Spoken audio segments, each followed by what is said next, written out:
Flying drones in India has become so stricter and also easier. The Directorate General of Civil Aviation has come out with strict rules to keep a tab on people operating remotely piloted aircraft systems, or the RPAS. Obtaining a license to operate a drone over 2 kg in weight will now cost you Rs 25,000. Renewing the license will come at Rs 10,000.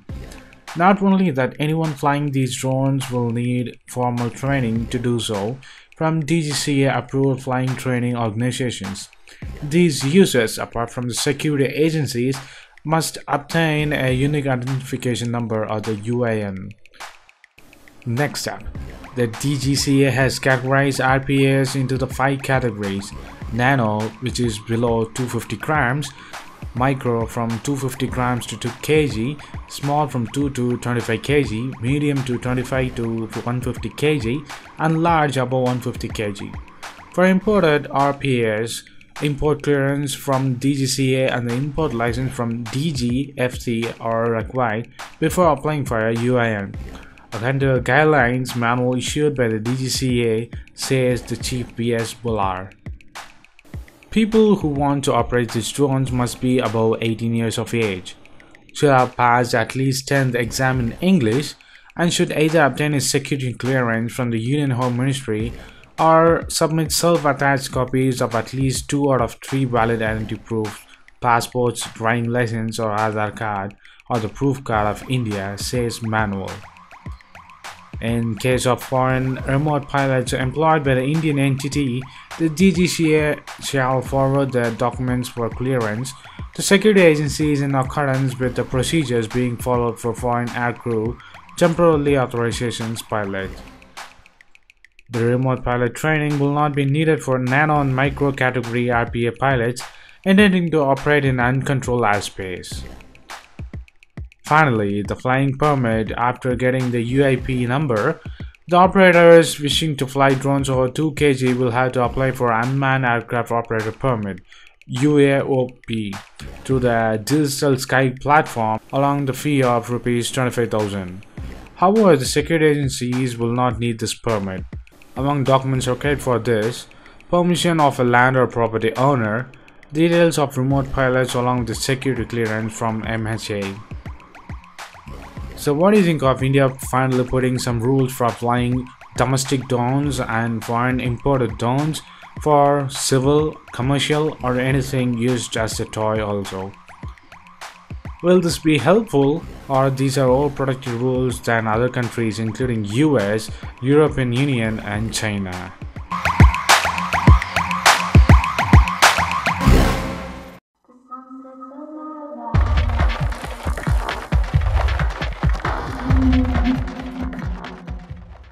SpaceX, the rocket company founded by the entrepreneur Elon Musk, is keeping quiet about a plan to board the Earth and high-speed internet access.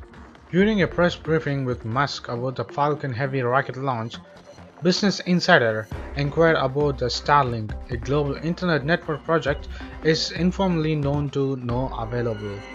Off topic, said Musk. Today's topic is Falcon Heavy. However, the secrecy is difficult for the SpaceX to maintain given public government's documents, leaks and incredible scale of its proposals. The company hopes to launch 4,425 interlinked broadband internet satellites into the orbit some 700 to 800 miles above the Earth, plus another 7,500 into the lower orbit.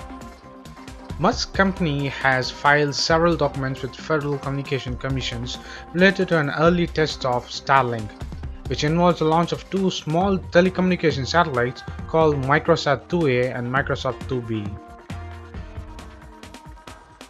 The FCC gave SpaceX FCC permissions for the test in November 2017, and the new document now reveals that SpaceX will piggyback the Microsat 2A and 2B onto its launch of the Spanish radar satellite called PAS.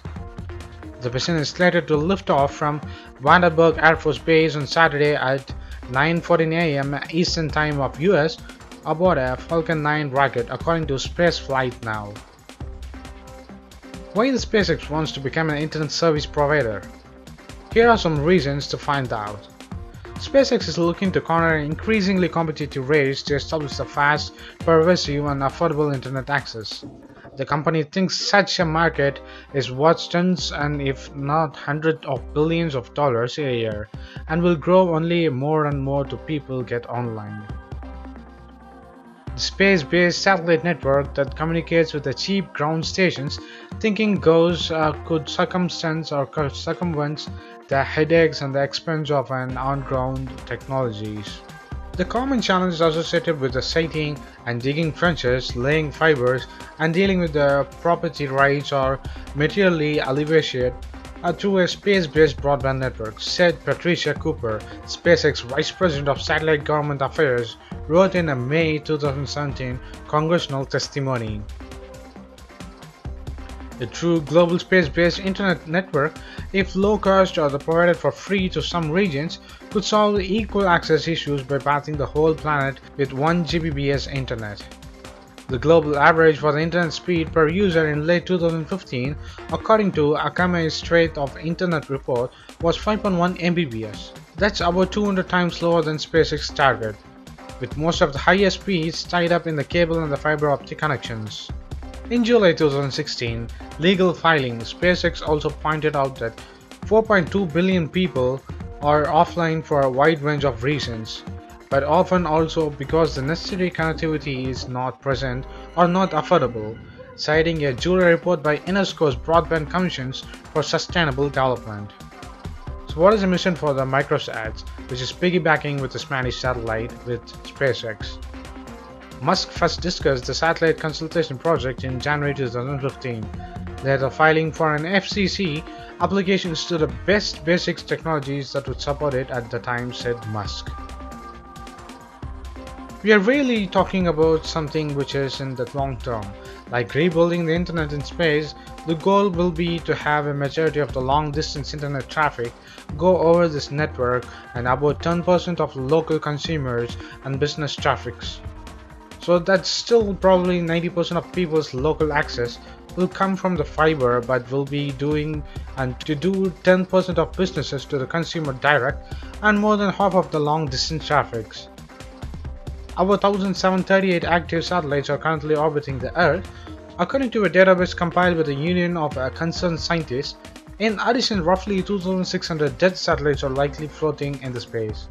But even factoring those in, SpaceX's planned fleet would be nearly 3 times larger than everything around or already in the space.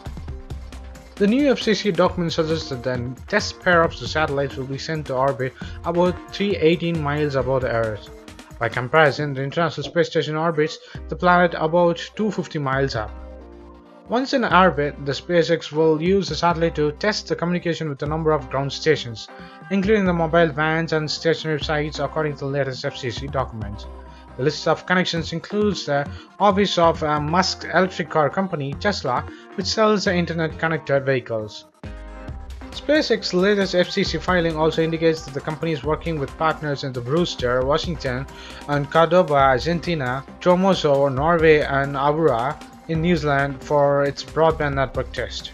According to June 2015, the story in the Washington Post, Google unfairly invested $1 billion in Musk's company in a part to support the project. So it's a good guess that if and when the network becomes functional, those companies would partly assume control of it. Google parent company Alphabet is also working on its own efforts to beam internet connectivity from the skies using satellite, balloons, and drones.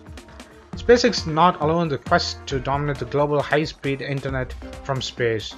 The company called OneWeb is pushing to have a similar plan approved. According to the GeekWire, OneWeb was reportedly built up the alliance with Jeff Bezos and the upcoming aerospace company Blue Origin, as well as the Virgin Airways and the Arianespace of France. So what do you think of SpaceX's new testimonial to launching more than 7,000 satellites on the atmospheres of Earth to connect free and less and cheap internet for the peoples of the world? Will it work, or these are just publicity stunt, or he can do anything as of Musk sent a car to the space?